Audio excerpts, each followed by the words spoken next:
Thank you for being you. Without you being you, I don't get the opportunity to do this, and I don't get the opportunity to put my talents on display. So like without you having a dream, without you like wanting to chase that dream, I can't be here. So just before we start recording, genuinely, thank you. No, thank you, man. Yeah, dude. For doing this for the city. This is dope. That was crazy to hear. Doing this for the city. Yo, start the motherfucking record. Yeah. Let's do it. Welcome back to another episode of Talk Vibe Hustle, the podcast where we dive into the mind and the passions of today's most inspiring hustlers. Today, I'm gonna keep it a beanbag with you. We got somebody in the building. Well, rather, I'm in his building. Obviously, we're not in the studio. We're in one of my favorite places in the city, one of the dopest shops. My boy Erwin right here. Not only does he have the vintage clothing, but he has the retro gaming in the room. He got the throwback shoes. If you need a jersey, he got it. If you need something custom, he got it. If you need a Coogee fit from the 90s, he got it. If you need him to come in the back and lace something back up for you, he can do that too. My boy is multi-talented, and he has a store to show off his talents right here for y'all. Check it out, my boy Erwin. What's up, y'all? I'm Erwin Franklin. I own Magic City Mercantile in the Avondale neighborhood of Birmingham. We've been in Avondale for a year now, but the shop's been open 3 years, and I just want to be here for a long time to come, slinging dope fashion to you guys, that's all. Slinging dope fashion, baby. You know? Man, so Magic City Mercantile, bro. Let's start from the beginning, man. What made you really like dive into the clothing business? Because like that's not a hustle that we hear about often. I mean, that's a good question. Honestly, I've always just loved secondhand fashion and vintage and thrifting. When I was a kid, one of the things I would do with my dad on the weekends would be go to thrift stores and go to garage sales, go to estate sales. I was always the guy in like a random coach's shirt from some baseball league, some random place, and like I had an Eider softball shirt. I don't even know where Eider is. Yeah. But in high school, that's what I wore. And when I got out of college, I got into food, and I managed restaurants and was a chef for like 12 years. And when I got out of that, I just got really burnt out. A buddy of mine came in the store that I was managing, was telling me that he was selling vintage clothes on Depop and doing really well, and I was like, vintage? What is that? And he pulls out his phone, he shows me stuff. I was like, dude, this is what I wear. This is like, this is my clothes. And so that just kind of got into it. And then I think what really made me dive headlong into it was I had a couple of experiences with the community in vintage that just like really made me go, these are the type of people, like these are my people. These are the type of people I want to be around. I'm hearing that. These are the type of people who have the same kind of mindset as me and values and morals, and it just made me want to be around it more. So I started learning as much as I could, and that made me want to be around it even more. So it was just one of those, like you always know you have this passion in the back of your mind, but you've never really fed it. You know what I'm saying? Yeah. And when you really start feeding it, you're like, man, I do really like this. I'm here. And then that getting into clothes and selling them is what got me into, like, I really want to learn to make clothes. Yeah. So I'm going to buy a sewing machine, and I'm going to try to teach myself how to sew, and I'm going to try to So that was make self-taught on top of that. Yeah. That's like YouTube University, dude. YouTube 101, baby. YouTube University. It'll get you through it all. Yeah. How do you sew a blank on YouTube? Yeah. And just watching it. I'm a real visual learner. So with stuff like that, if I can watch it on a video, I can probably figure out how to do it. Yeah, same. I'm one of those people, like, if you explain it and show it to me one time, most likely I'll get it. Right. Especially if I want to learn how to do it. Most likely I'll get it. Same. So, I must know, when you were in school growing up, were you the white boy with swag? Like, was that your title? Or did somebody hold that above you? Or was, like, everybody looking for what pieces you had on? I mean, yes and no. I feel like I have my own swag. Yeah. Like my own type of swag. Yeah. In the fact that when I was growing up, it was the early 2000s. I'll be 38 this year, so, my adolescence was like 2000 to 2006. I'm hearing you. You know what I'm saying? So this was the era of everybody wearing exactly the same thing all the time. Everybody had a North Face fleece in some different color. Yeah. Everybody had the same pair of sand-colored Wallabies. Everybody had the same pair of sand-colored Birkenstocks. Yeah. Like, it was one of those, everybody wore the same thing. Well, at that time, the things everybody wearing were expensive as shit, man. This shit was expensive, bro. Yeah. I'm from the east side of town. I'm from Center Point. My dad grew up in Woodlawn, went to Woodlawn High School. Like, I'm east side. Yeah. We are not over the mountain. I never grew up with a lot of money. I'm hearing you. My mother and father laughed in my would have because I knew I'd not even ask for a $120 pair of shoes. Like my parents would have been like, my parents would have been like, yeah, yeah, right. Let's dude. be real. Let's be real. You know your budget's like $60, and I don't even want to spend that. So I had to kind of use that as fuel. Like, I kind of wore it as a badge of honor. Instead of like, oh, I don't have the same thing everybody else has. It was, I don't want that shit. Yeah. Everybody got that. I want to wear something different. I want people to be like, oh, what's that? So it's been like that since I was 13, 14. Like, I don't like wearing the same shoes everybody has on. Yeah. I don't like wearing the same brands everybody has on. I like what I like. I'm here. And I'll just, I feel like I can throw a fit together with whatever. It's like Rocky said, like we don't, what did he say? He said it's two things that I love, and one of them's like we don't wear brands, we wear pieces. Yeah. And then he also said like it's not about how much money you have. You can throw every brand you want on you. If you don't know how to wear it, then you're still gonna look stupid. It doesn't matter how much Louis you got on. Yeah. If you can't put it on, it don't matter. It don't matter. If you can't be fly, you can't be fly. It ain't. It's not in you. It's on you. Exactly. Or it's not on you. It's in you. Exactly. Yeah. Like Wisdom K. When he does all those. Y'all know Wisdom K? Yeah. When he does those crazy challenges. Yeah. So he'd be like, I bet you can't make a $175 outfit. And he like, do watch it. This. He throws it. It's so fly. It's fly as hell. He a fly motherfucker, so man. Fly, man, like I aspire to have him on the show one day, cause like that you have to also have a mind to be fly as well. Yes. And like people don't understand that like you have to have a mind for it, and also like your confidence has to be through the roof, because like to walk out of the door with a fit that you probably never seen somebody have on before. And just like, fuck it, this is what I'm wearing today. You know what I'm saying? But that's also like, when you see somebody like that, like, oh, homie got that shit on. You know what I'm saying? You can respect that. And he's so just, I feel like how the breadth of like the things he does, because he'll do some crazy avant-garde stuff, like when he did the Olympics and like did an outfit for every country. Yeah, that was tough. And some of them you were like, dude, what even is that? Yeah. It's super like androgynous and like, is he dressed like a girl? Or is he? No, he's just dressing. Putting that shit on. He's just dressing, bro. He ranks, bro. You know what I mean? He dressing, bro. He's just putting that shit on. That's the only way you describe it. And that's what, it's people like him who are good for fashion. Yeah. Because they allow, this dude can walk out in just like a really dope leather vest and some jeans and like a golf cap or something and look super fly. Or he can do this crazy androgynous like 10-inch heel thing with a cape and it still be the flyest thing you've ever seen. Still be fly. And we need people like that, because we need people who can break those. Like, I think that breaks down a barrier of like we just talked about, like how much it costs to be fly. That breaks that barrier, because when he does those videos of like put a fit on that's $150 versus $1,500 versus $10,500, like the range is crazy. And then on top of that, the fact that this dude make him look the same, it's crazy, bro. It's crazy, bro. Shout out him. Shout out him. Yeah. Wisdom K. Wisdom K. Wisdom K is crazy, bro. Shouts out.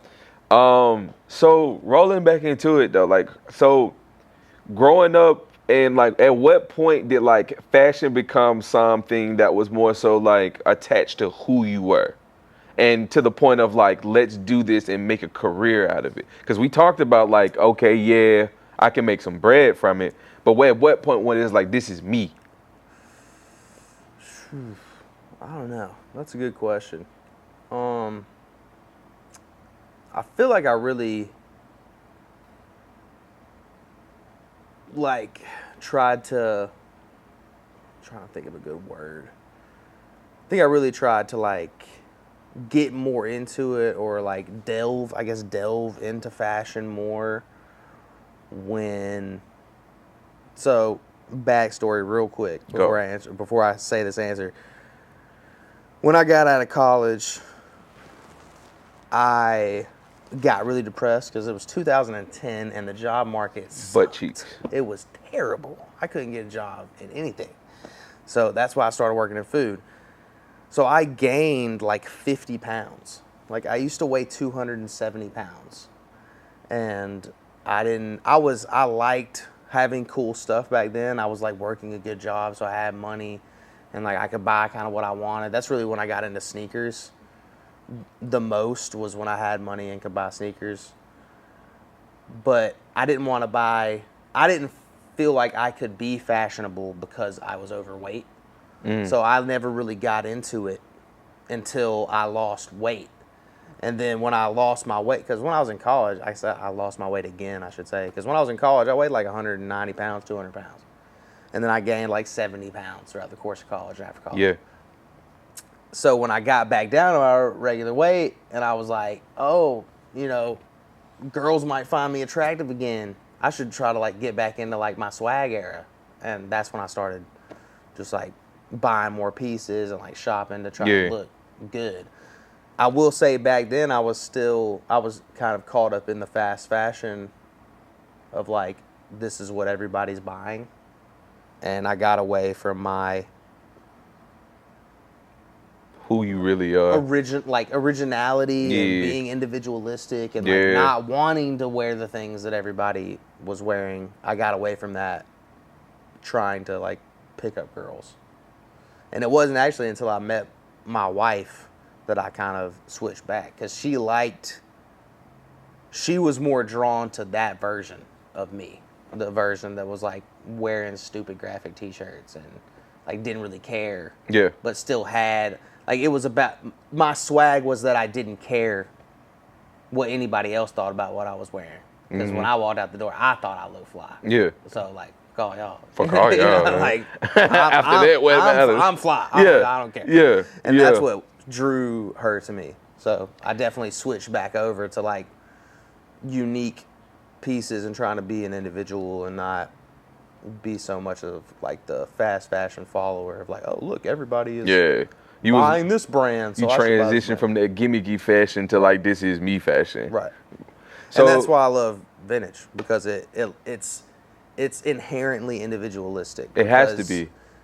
The pieces are so rare. Some of these shirts you might never see again in your life.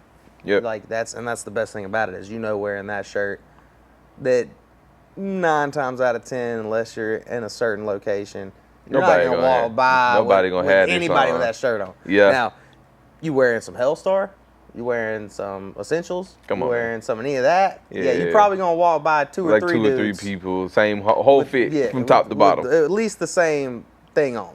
Like, oh look, he got a Chrome Hearts hoodie.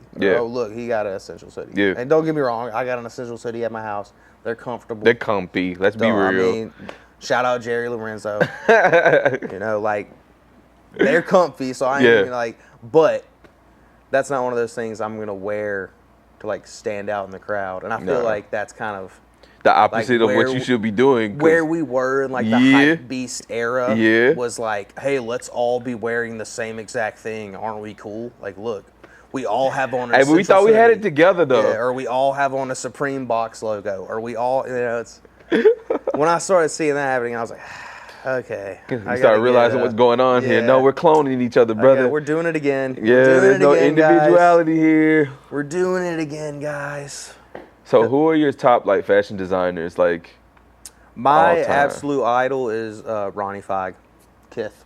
Okay. He's like what I aspire to be, like as a brand owner and a designer, and just like his aesthetic and like what he cares about when like building a product. Like that's Ronnie Hit Feig. me to who he is. So he is he's the owner and founder of a brand called Kith, and they're just like I wouldn't call them a luxury fashion brand, but I would definitely call them like a higher tier streetwear brand. I'm hearing I mean, you. this is like, it's like, I don't know if I would even say a step below a Miri. It's probably like quality wise and price point wise, probably like right at like the same price you're gonna pay for like an Amiri piece if you buy a piece of Kith. But he also, that's the coolest thing, is he has his own brand, but in his Kith stores he also sells other brands. Like he sells other people's stuff. Like he sells essentials in Kith, but then he has his own brand. And he does collabs with New Balance. He does collabs with Adidas. He's done collabs with Nike. Like the dude is collab with everybody. Wow. And his aesthetic is just, the best way to describe it to me is just like badass dad. Like, Badass yeah, dad. And like this, it's the same thing like with my brand that I eventually want to start. That's what I want to do. Because I feel like my era of dads, and like your era included, I feel like we're the first era, and then right above me too, because Ronnie's like almost 50, I think. But we're the first era of dads with swag. Facts. We're the first era of dads that we're not like, let me go strap on my Nike Monarchs and cargo pants and tuck in my white polo shirt. You know, we're the ones like, no, so what, we had kids. Yeah. I'm still going to look fly when I go out. Yeah. I'm going to step out with my kids looking fly. And that's like, when you leave here, just go to kith.com and like look at his catalog. It's for sure crazy. It's just clean. The quality is top notch. He always does things before anybody else does them. He has an eye. Like the way this dude started this whole brand, and this is inspiring to me because of what I do with clothes and like sewing. He bought these pair of pants. I'll say this quickly to try to get through it. Good. But he bought this pair of pants, right? And he bought this pair of pants. He tried it on. And he was like, man, I just don't like these couple of things about this pair of pants. So he took it to his tailor. He's from New York, so you know tailors everywhere. So he took it to his tailor and he said, hey, could you do me a favor and could you, I forget the exact things he said, but could you change this for me? Could you change this? Take this in and do. And basically got this dude to make this pair of pants into a custom pair of pants for him. He goes and picks up the pants. He wears them out. First time he wears them out, like 5 people are like, yo, dude, where'd you get those pants? I want a pair of those pants. And people asked him so much, he said, you know what? He went to a textile house in New York, also everywhere. Went to a textile house, found the same fabric, went back to his tailor and said, hey, could you make me 10 pairs of those same pants with this fabric? And the tailor's like, sure. And at the time, he was working at a streetwear store. And he asked his boss, like, yo, can I put these pants in the store? And the boss, yeah, dude, gone. Puts them in the store, sells them out on the first day. Gone. And that was the beginning of Kith. And it was all because he had an idea for a pair of pants that he wanted because he wanted to be unique and other people liked it. And that's enough. That was the beginning of everything. This dude's done collabs with BMW, dude. Like, that's insane. All from a pair of pants that he got somebody else to tailor for him. Like he didn't even do it himself. He did not even make the pants. He just said, he just got the idea. I think these would look better if we did this. And boom. Sometimes that's enough though. Like sometimes it's enough to have that creative eye and seeing that thing and making that slight adjustment to literally take you off. Like, for instance, like right now, doing this whole podcasting thing and being a content creator, I reach out to people for advice. And somebody told me, you just need to steal what other content creators are doing. And like in the back of my mind, I'm like, I kind of hate that. That sounds grimy. But in a sense, though, what you're saying is I see what you're doing. Let's see if I can take that, alter it a little bit, just a little bit to my liking, using my creative eye, and then putting that product back out there. That's all it really is. That's it. Like and just like retro clothing, it's a series of recycling. It's a series of recycling. So, I mean, and that's why I love Ronnie, because he just his eye for things and the way he does his photo shoots for his products. Like everything is just so well thought out. Like you can tell he like really, really thinks about this stuff. Yeah. Hard. And like that's what I aspire to, is like his eye for those things. And that leads me to my second person, which would probably be Sean Witherspoon. He is, I don't know if you've ever heard of Round 2 Vintage, but they're like, I won't say the original because they're definitely not the original, but they're the shop or the brand that really like helped vintage to explode a few years ago. He had a shop on Melrose in LA, and they did, I forget what the YouTube vlog was called, but they had a YouTube vlog and they would record their day-to-day life in the shop, buying vintage, selling vintage, and it blew up. Yeah. And it blew up to the point where they opened like 3 more stores or 4 more stores, like one in New York, one in Chicago, one in Miami, and one somewhere else, I think it was. But then because of his shop getting that type of recognition, he was just a vintage guy. But he started doing little upcycling things, and because of that, Nike contacted him, and he did a collab with Nike. He did these Air Maxes with Nike that had an Air Max 97 upper and an Air Max 1 lower. Okay. Sole, and they were made with like 5 different colors of corduroy, and these are still like one of the more expensive like collab shoes that you can get that's made in the last like 10 years. Yeah. And now he's done collaborations with Adidas, with his brand is called Super Earth, and it's kind of like an ode to recycling. Round 2. Okay. And like with his Super Earth Adidas shell toes, they used like recycled thread on the side that hung off. That's fire. Yeah, and now he's doing, I forget what his title is with Gap, but now he's working with Gap and helping them to curate a bunch of their vintage clothing, like their old clothing from the 80s and 90s, and curate it into these drops of one-off vintage pieces, and then also help them to create new pieces based off of old vintage pieces. Based off of old vintage And this pieces. all comes because he started a vintage shop in LA. Heard. That's fire. Yeah. So he's got branded. He's worked with Porsche. Yeah. That's crazy to work with car brands when you've been designing clothes, but at the same time, like, people want that uniqueness in their vehicle as well. That's so fire. Yep. So, I guess 2 questions came from like 2 things you've said previously. First thing being, one thing we have in common, not only are we both married, but we're both dads, right? Yep. So with having a family and having a daughter now, how you keep your daughter fly? And did you rub off on her fully? Yes. Yes. Definitely rubbed off on her. She's already a sneakerhead. Yes. Already. I've been lacing her up in fly sneakers since she was a baby. So she's already had her Jordans. She got some New Balances. She got some Doc Martens. Yeah.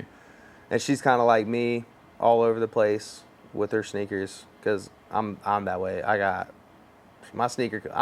I am a real sneakerhead. You know, nowadays I feel like that term is thrown around a lot. Yeah.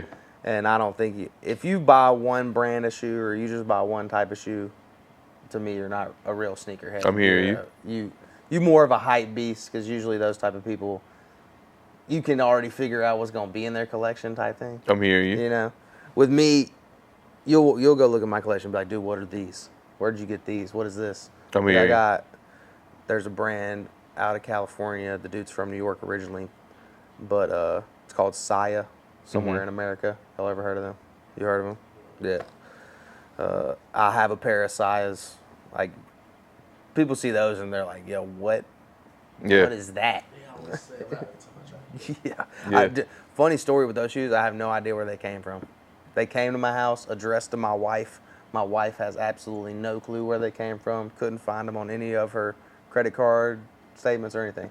This shoe just popped up at my house. That's crazy, yeah? Yeah. Just popped up in my house. And it was a shoe I wanted. It was one of the shoes I wanted. It wasn't something just like random. Was it in your size too? Yeah. It wasn't some random pair. It was like a pair I had let me find out you hitting sent licks. her or something. You know what I'm saying? Like, yo, I really want these shoes, and they showed up at the house. But I try to make her kind of like me and just like individualistic. I want her to be an individual and be her own little human as much as possible. Because that's the way I was raised, so that's the way I'm going to raise her. Her mom is more of, I'm still trying to get my wife to like come over to the side of thrifting. I'll still open the door to Sheen hauls, which just makes me like, oh, babe, don't you know what kind of store I own? You're making me look bad here. People are gonna see this on our front porch. That hurts a little bit. People are gonna see this on our front porch. But she's she fly though, yeah. Oh yeah. Yeah. But she's my wife's also one of those people who just like, I don't really have time for this. It's the going and actually having to look through a bunch of clothes at the store. Yeah. Where she's one of those people who's like, oh, but look, I see what I want right here on my screen, and I know what I can order it right here, it's the same way. Just come to my house. And then it'll show up, and then I put it on, and we can just go. Instead of spending 3 hours and maybe not finding anything. Yeah. Which she knows I do all the time. Yeah. So, I mean, but you know, we a fly family. I like to think so. Yeah.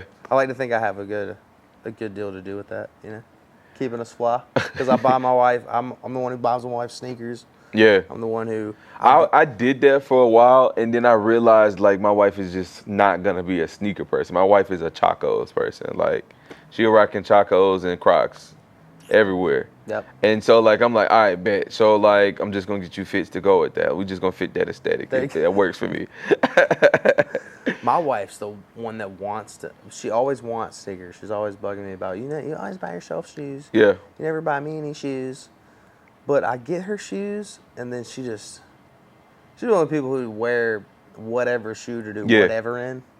You know, so I'll buy her a brand new pair of shoes, and she'll come back from like going to work in the yard in them or something. Yeah. And you're just like, I want you to have a nice pair of sneakers. Bruh. To wear out, so it was nice, you know.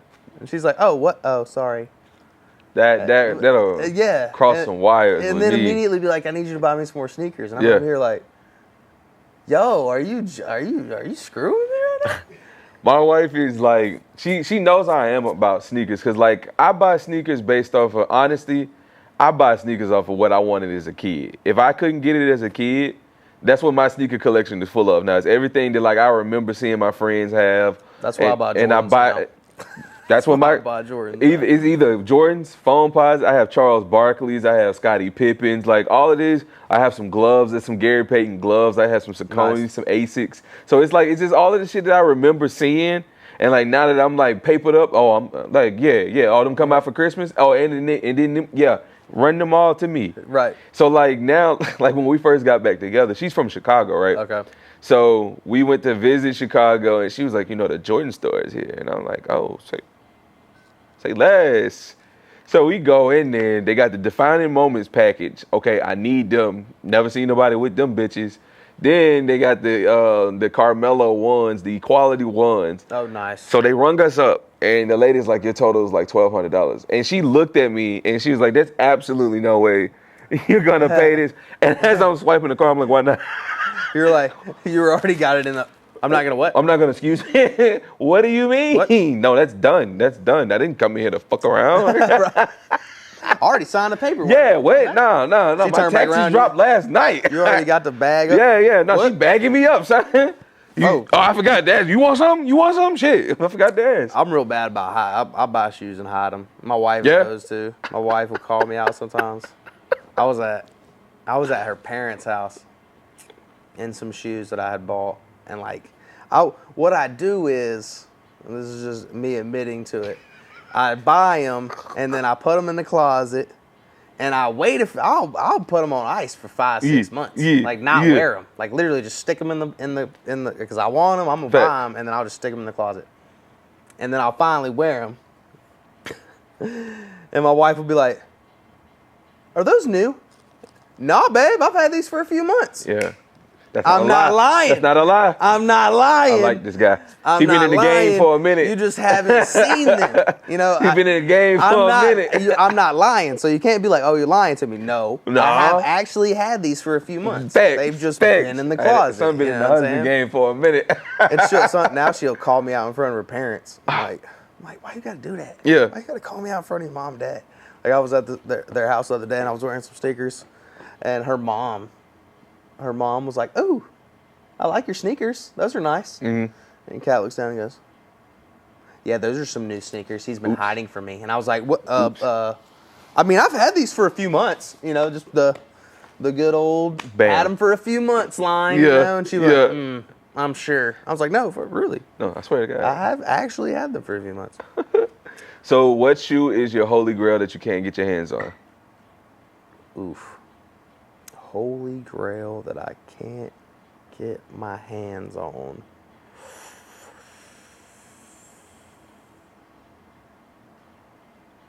I could, if I had the money to get it, I could get it. It's not one of those shoes that's like super. It's not not even $1,000 shoe.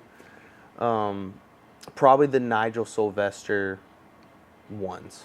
Okay, I'm hearing Like that. the high. The highs. I'm hearing you. And I definitely want the lows when they come out later this year. Yeah. Like that'll be one of those shoes. Yeah. I'm probably gonna jinx myself. I might not buy any sneakers. Don't say that. That's I might not cap. buy any sneakers until That's then. cap. Yeah, right. That's cap. Every time we say that, My that's wife's cap. gonna see this and be like, bullshit. Yeah. Father's that's Day is cap. coming up. You know you're gonna buy yourself a pair of sneakers Fuck for Father's it's Day. over which with. I most likely will.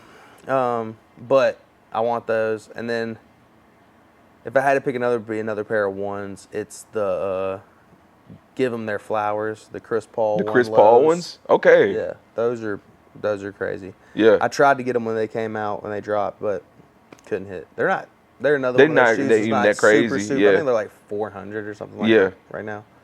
And like with the Nigels, they're like 650 or something like that. So Yeah. neither of them are like super crazy, but they're crazy enough that if I spent that on a shoe and my wife found out, she'd kill me. Yeah. I feel. Right now, I think feel. about 220. About as much About as 220, 230 is about what I can get away with before is she what asks questions. Exactly. Yeah. Yeah, But that's if my I limit. drop, if she ever, it would be one of those things if she ever wanted to go and like look up, like, oh, how much of this? Because I would avoid it. Yeah. You know, like how Yeah. much you pay for these? Oh, you know, Few. couple $100. Some money. You know, and she'd probably look at me like, Usually you just tell me how much you paid for them. Yeah. Let me go look these up. Damn. You know. She goes, Yeah. no way you paid. So I'd have to come up with something. Oh, somebody traded them in at the shop, babe. Oh, you off the rails now. Yeah. Just saying shit. Hey, I have used that excuse before Yeah. Yeah. on like stuff that I I was gotta- like, I I don't need gotta, her to get mad at me for buying this. Oh, babe, somebody brought these in for store credit. I didn't even pay cash for them. Nah, you gonna be my new excuse now when I come in with. I'm like, nah, yo, Erwin hit me. He had it at the store. I got it for the low ski. There you go. We can use each other. got Don't you. worry about I it. got Don't worry you. about it. I We gotta got stay. you. We gotta be in this together. Yes. As married men, you gotta be in it together. You can't Yes. lie. You can't lie. You gotta be some form of the truth because they know when we lie. Oh God, yes. They know when we lie. Yeah. And then sometimes you like are definitely not lying, and they get it in their head that you're lying, and there's no way getting it out of their head. Yeah. Like if they think you're lying, even if you're like, Yeah. no, I swear to God, look, I got proof. The proof. You could have the like proof make it worse. you could have notarized documents, and your wife's gonna be like, you knew the notary. No. You knew the notary. This is not true. That's just too ironic right. for me. Yes. So back to the store. So this Yes. is your second location. Yes. Tell us what happened with the first one.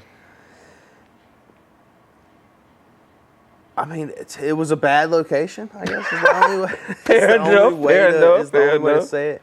You know, like going into it, it was one of those things where it had all the things that you would think Yeah. would make a business in that part of town successful. I had a large parking lot, so there's plenty of parking. It wasn't like you were searching for street parking or trying to parallel park. Like I had a big parking lot that you could park in. I had a giant window that faced 20th Street, that, you know, the street that thousands of people drive up and down every day.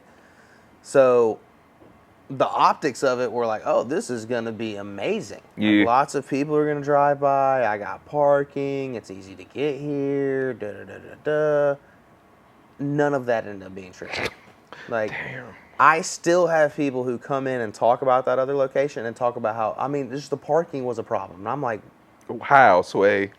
there was a parking lot with 60 parking spaces in it, right next to my building. Like, Yeah. what are you talking about? Parking was a problem. Yeah. If anything, I was in one of the only places in 5 Points that parking wasn't a problem. Like, Yeah. what?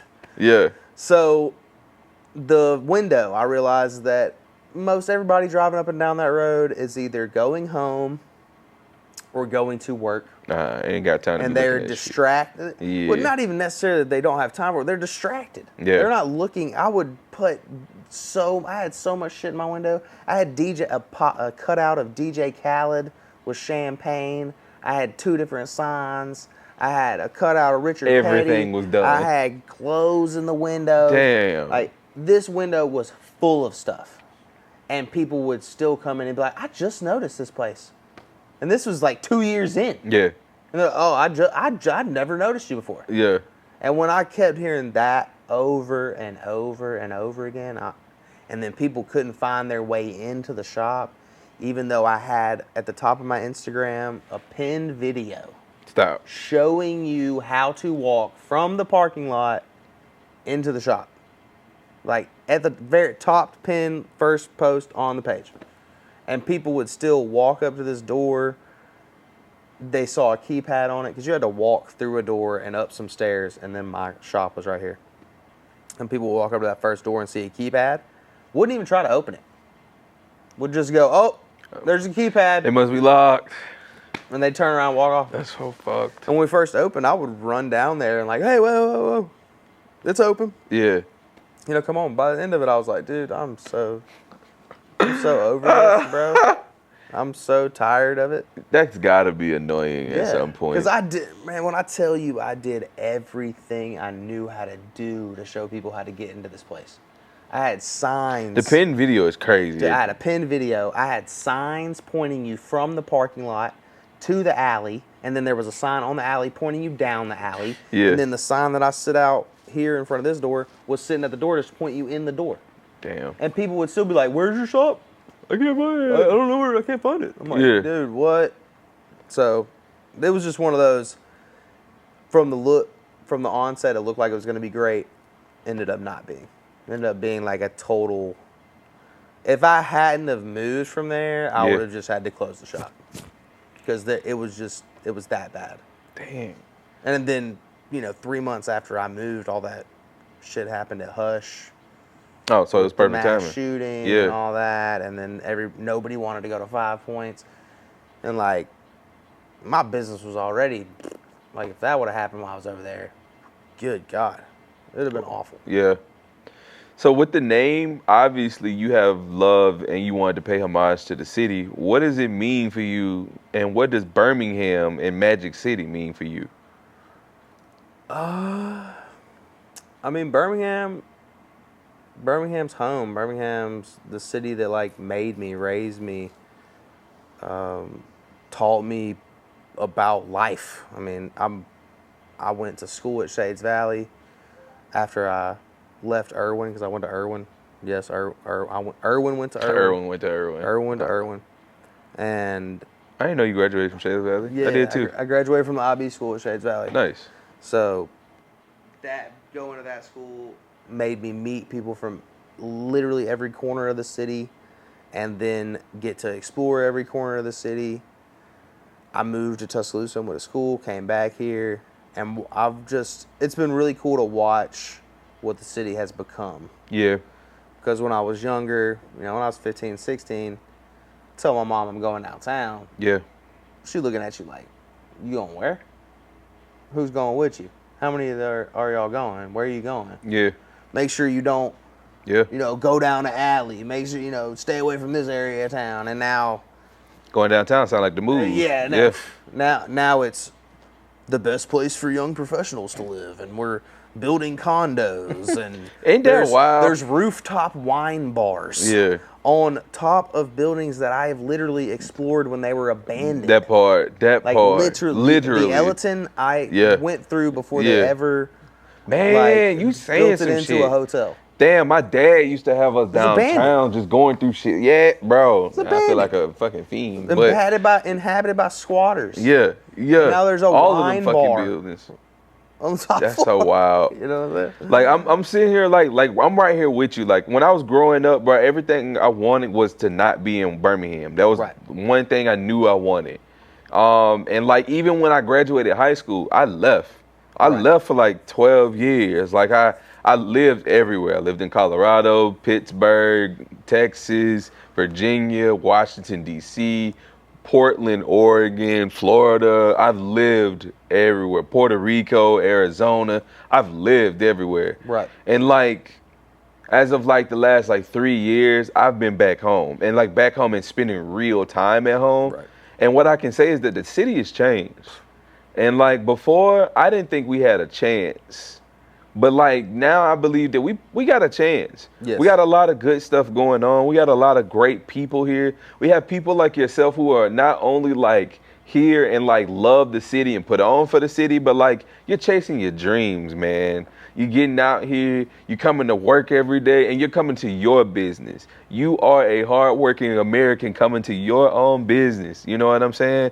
And like that's inspiring, you know what I mean? Like, and now that I'm now a business owner, I'm a business owner, and I get to speak to other people who have been either in the game for a minute or like, I don't know, just started out, and it's just dope. It's dope. You know what I'm saying? People believe in themselves and they believe in this city, and like I just don't remember feeling that way as a kid. So now as an adult, and especially now when I'm contributing to that.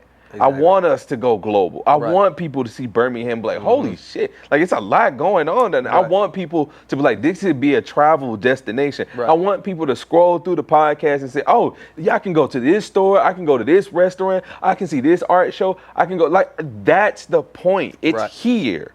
It is here. So like, I appreciate you being you. Like I said before we even started, like I appreciate you being you, and I appreciate you pursuing your goals and your dreams relentlessly. I appreciate you, bro. Thank you. It's not a problem, bro. I had to say that before we went any further. So towards the end of the interview, I have 3 questions that I like to ask people.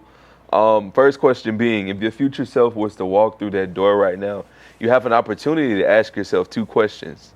What would those 2 questions be? One of them would be, how's the brand going?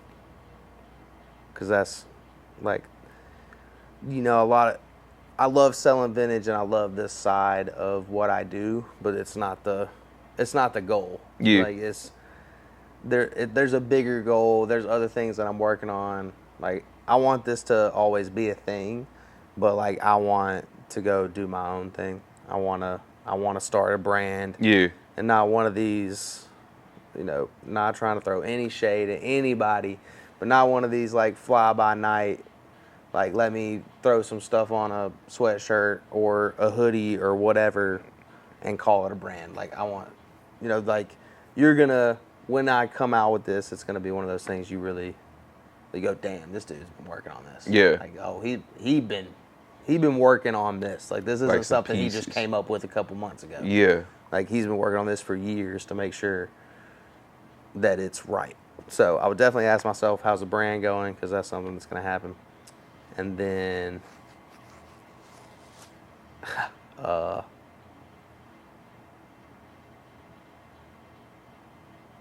probably ask myself something about my daughter, if I had to guess. Probably like, I feel that heavy. What's Henny doing? What, you know. Henny's crazy. That's a dope nickname. Have you killed any of Henny's boyfriends yet? I'm with that. You know, type thing. Like, how many boyfriends you got buried in the backyard?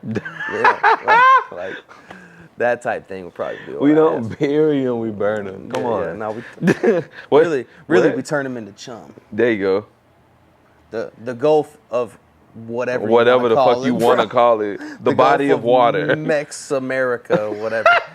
So it never matters. Yeah, it's too close. Anyway. Okay. So if there could be a song that can actually bump that for you specifically, if there's a piece of clothing that can describe who you are, what would that piece of clothing be and look like? A piece of clothing that could describe who I am. Probably be something like what I like this jacket I have on. Yeah. Just a very like essential, sturdy, trusty piece of clothing that you can has tons of different uses. Is very versatile and well built. Yeah. Will last forever. You know. There you go. Like this shirt's from the '60s.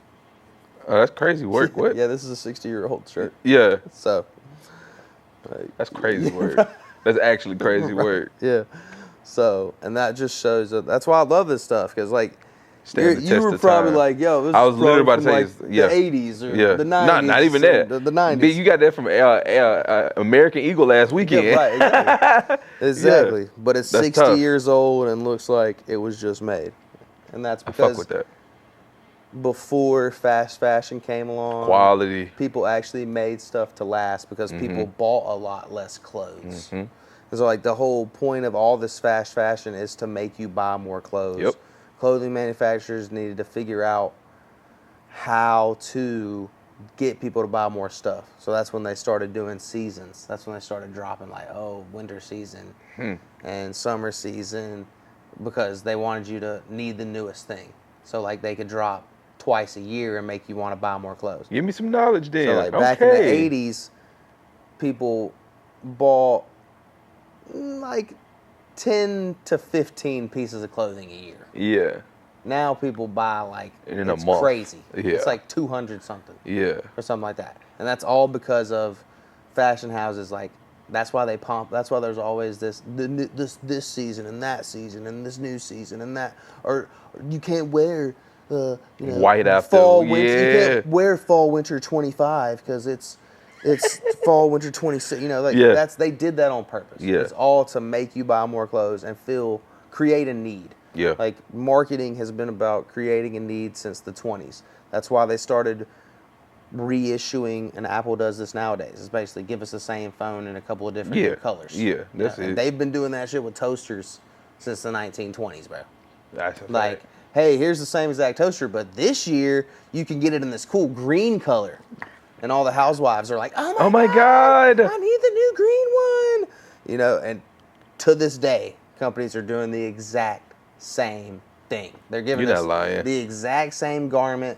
They're just moving a logo from here to here and changing the color. It's the same shit. It's the same shit. It's the same exact shit. For sure. And they purposely don't make it to last. They say most things made by fast fashion are made to wear 8 times. 8 times. Which is insane. Crazy. So Especially if you wear wanna it keep once a a piece month, for like, if you wear it once a month, it's dead it ain't before the end of lasting the a year. Exactly. You're going to buy another one. Son. but something like this, That's rough. you can I could wear this every day for the next 3 years. And it probably look exactly the same. Yes, Yeah. exactly.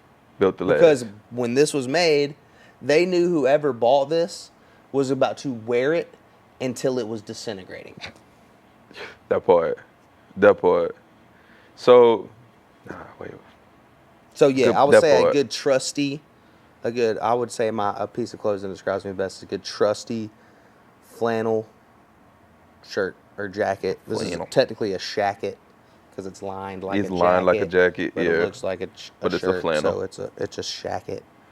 But That is. yeah, that's what that would be. Oh, I didn't want to go lame and say like a graphic T-shirt. You know. Last question would be, now that you've sat through the interview, I hope you've enjoyed yourself. Yeah, it's been awesome. Who do you think the next hustler should be to sit in that chair?